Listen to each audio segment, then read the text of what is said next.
I'm not saying that players need to just train. I've never said that. I think that's completely wrong, but I just don't think they need to play 60 to 80 games in a winter season in middle school either. When did you work on your game? They need more balance in their development so they can actually contribute to a team victory when it matters. We're operating under a broken system.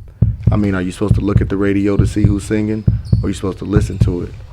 Players need a place where they can go and train and get better with no political agendas, where they can just focus on achieving their goals. I think it's time for a change. I think it's time for a revolution.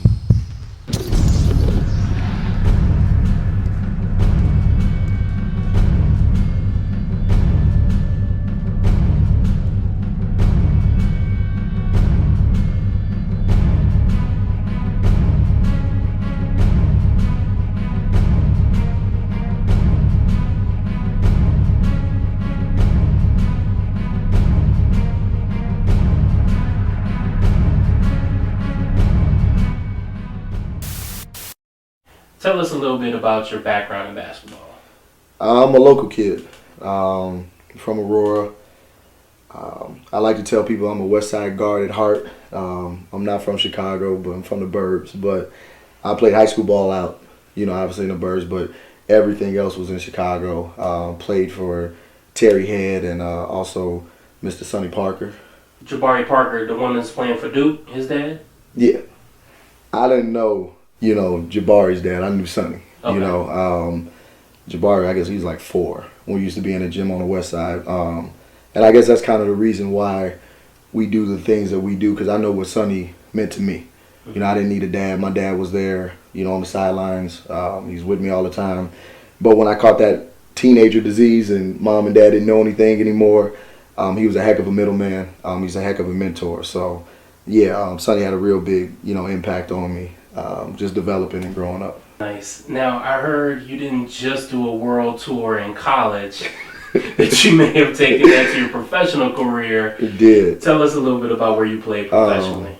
Started out in England, played in Manchester. That summer came home and somehow ended up in Rwanda playing for their national team, so they actually bought my citizenship.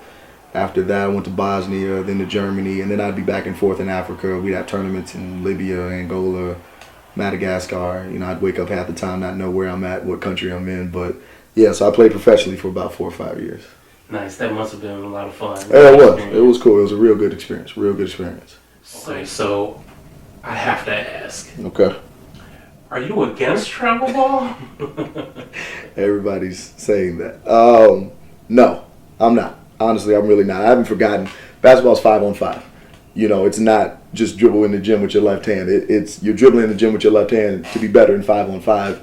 Travel ball, AAU ball gives you that opportunity to show what you can do. So absolutely not. We partner with many travel organizations. They hire us on to train their teams, to work with their teams, work with their posts, work with their point guards. So absolutely not. The thing that I am against is the American system of development, and having been under, a European system for a while, and to see the way they develop players opposed to how we do it now is what I'm against. So it's a system that's not really created for players to get better. So if we used it correctly, definitely created to learn team, and that's huge. I mean, I don't know anybody that can work in America by themselves outside of basketball. So to learn team, learn how to get along with other players, learn roles, learn how to take constructive criticism. So it's needed. And then plus when they start to get to high school, it's kind of the way that you get recruited. So you have to play AAU. You got to play travel ball to get out there for these college coaches to see you. It's just not particularly going to be the place where you can go just to get better. So what we did in creating the academy was create a supplemental drink, vitamin, that you can take along with travel ball. All right, and that will allow you, hey, this is where we can get better. This is where we can learn team stuff, and I can actually contribute to the team, and then we'll be better. So it's March 3rd, and I actually had to call an emergency meeting Wednesday early morning to tell everybody they need to come over because we got to have a meeting because I'm not going to be around for a while. So thank God I have no pity parties, but it was just like, we didn't need this right now. Like, somebody's here. My presence here. What's going on, bro? How you doing?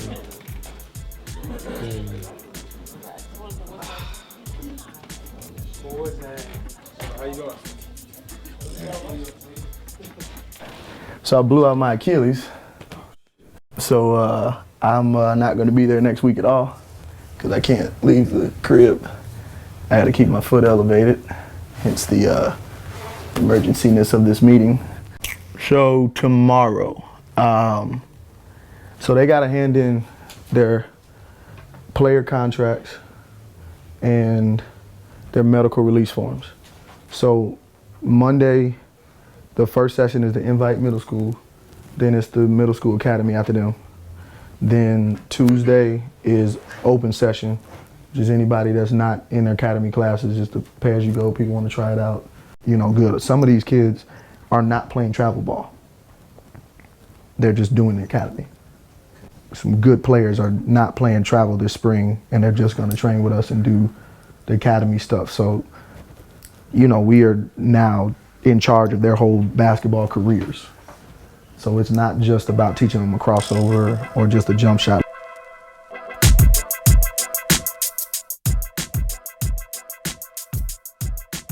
Somebody talk, you stand in front. You don't stand on the side of it. You don't look at the floor, you don't look at your shoes, you look at who's talking. If they say speed dribble, you speed dribble. Once you get tired, that's when you get better. That is your opportunity. And every one of you missed out on that opportunity. You got tired, so you started standing up. You got tired, so then you went pushing up. That was your threshold right there. That you could have pushed and got better, but you didn't. Right? Please understand that those things that y'all wearing can be taken back. You be the only one out here without a jersey on.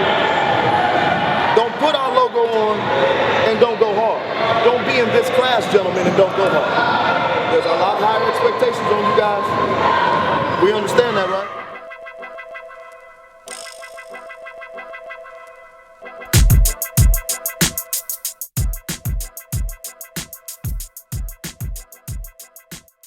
First of all, welcome to the Middle School Academy. This month, if you guys got the welcome email, will all be about finishing moves and attacking the rim.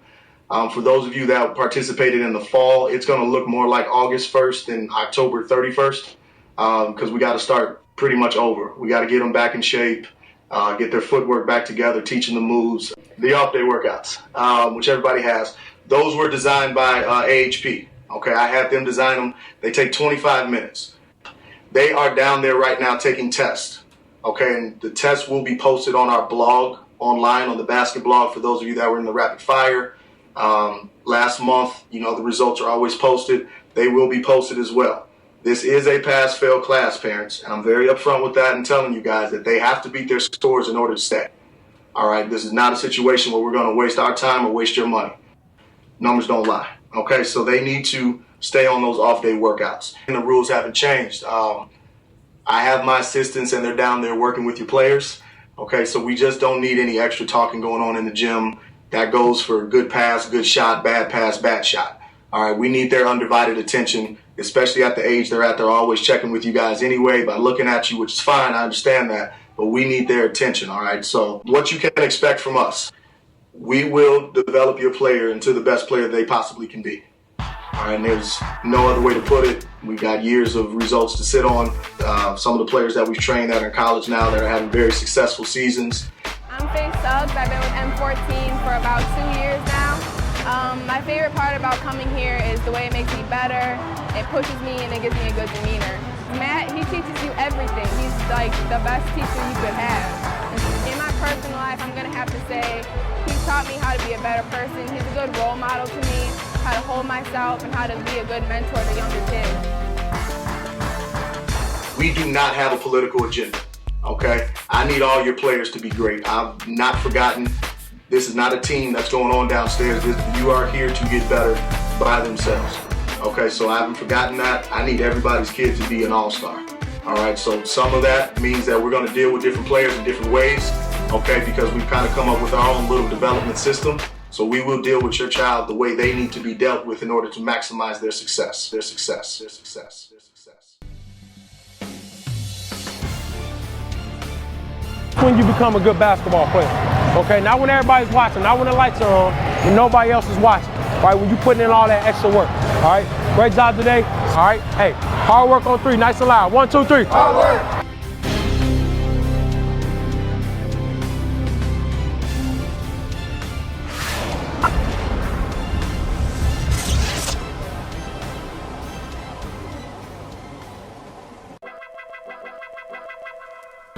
I'm nervous. First time I'm back in the gym with the kids. You gotta toss that ball over hard. When you come out of the crossover, it's a speed dribble. All right, you need to look like a bullet out of a gun. The training that we're doing with these young men and women, very similar to what we're doing with our professional athletes, but teaching it again at the very base level. So, we'll see what happens when I get there.